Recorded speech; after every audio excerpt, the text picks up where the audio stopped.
নমস্কার বন্ধুরা, RP village স্টোরির পক্ষ থেকে সকলকে জানাই অনেক স্বাগত। আজকে আবার চলে এসেছি দুর্দান্ত একটা রেসিপি নিয়ে। আজকে তোমাদেরকে করে দেখাবো কিভাবে একদম রোদে দেওয়ার ঝামেলা ছাড়া, কোনো রকম মশলা বাটা ছাড়াই কিভাবে আমের আচার তৈরি করতে হয়। তো তার জন্য আমাদের আম বাগানে চলে এসেছি। এবার আম বাগান থেকে খানিকটা আম নেব। এই দেখো কত আম ধরে আছে আমাদের গাছে। এই গাছের আম কিন্তু খুব মিষ্টি হয়, পাকলেও খুব মিষ্টি। এগুলোকে আম্রপালি আম বলে। ওই দেখো কত থোকায় থোকায় আম ধরে আছে উপর দিয়ে। এইদিকেও আছে, এই দেখো এক থোকা। এগুলো কিন্তু খেতে খুব ভালো লাগে, একদম কোনো আঁশ নেই ভেতরে, শুধু আমের শাঁস আছে।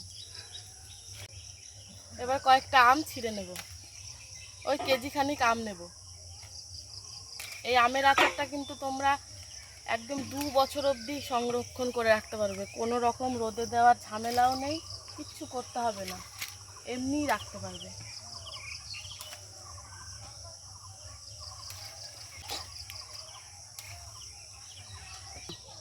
এই রকমভাবে গাছ থেকে আম পাড়ার মজাটাই আলাদা, একদম পটাপট ছেঁড়া হয়ে যাচ্ছে। এই দেখো আম পেড়ে নিয়েছি, এবার চলো রান্নাঘরে যাই।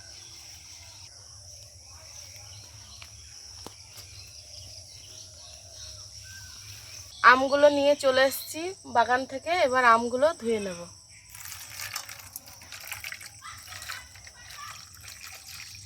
কাটার পরে আম আর ধোয়া যাবে না, সেই জন্য আগেই ধুয়ে নেব ভালো করে।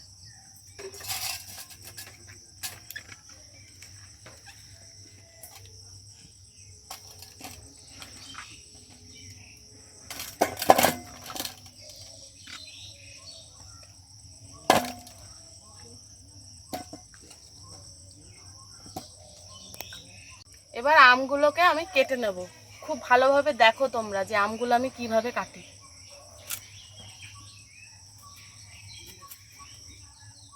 এই আমের আচারে কিন্তু খোসাটা থাকবে না, খোসাটা কিন্তু খুব ভালোভাবে ছাড়াতে হবে।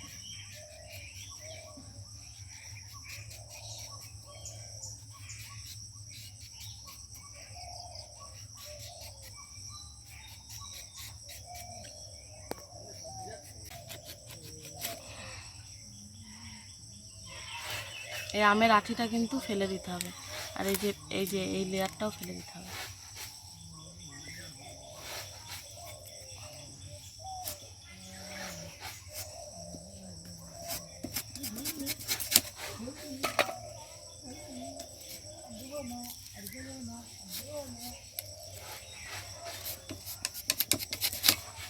এই দেখো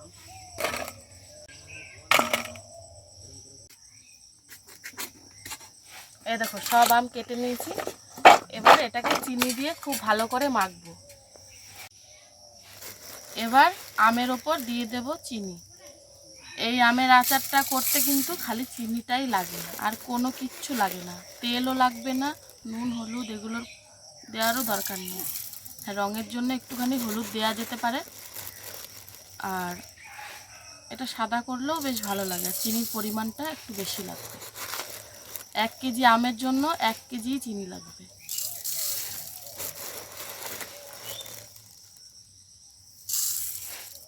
আর আমটা খুব ভালোভাবে মিশিয়ে নিতে হবে।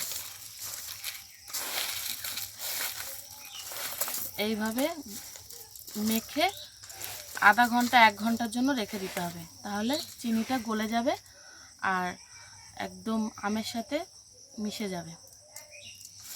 তারপরে আচারটা বানাবো। এবার এইভাবে রেখে দেব। প্রায় 1 ঘন্টা মতো আমটাকে মেখে রেখে দিয়েছিলাম। এবার উনুনে কড়াইটাও বসিয়ে দিয়েছি। এবার খানিকটা মৌরি আর কয়েকটা মেথি একটুখানি হালকা করে কড়াইতে নেড়ে নেব।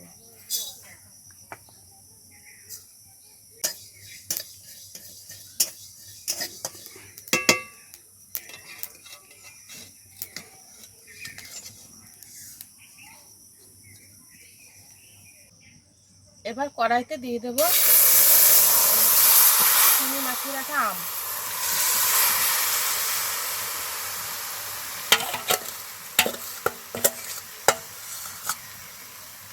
এবং খুব ভালোভাবে এটাকে সেদ্ধ করতে হবে।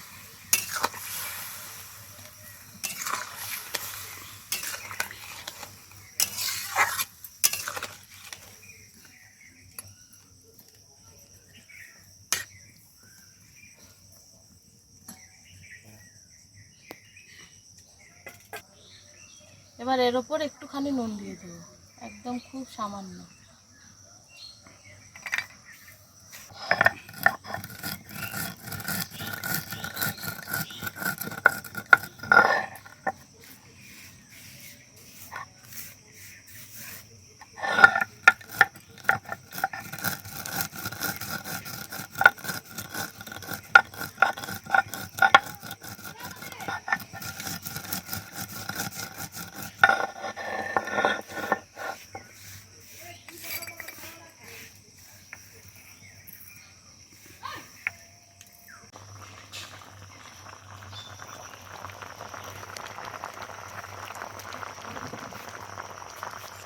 এই দেখো আমের আচার একদম রেডি।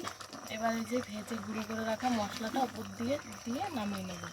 এই আচারটা একদম সহজে আর খুব কম সময়ের মধ্যে হয়ে যায়।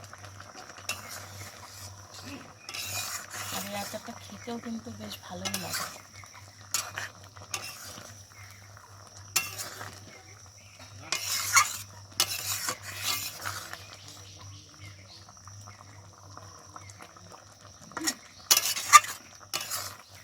আমের আচার একদম রেডি।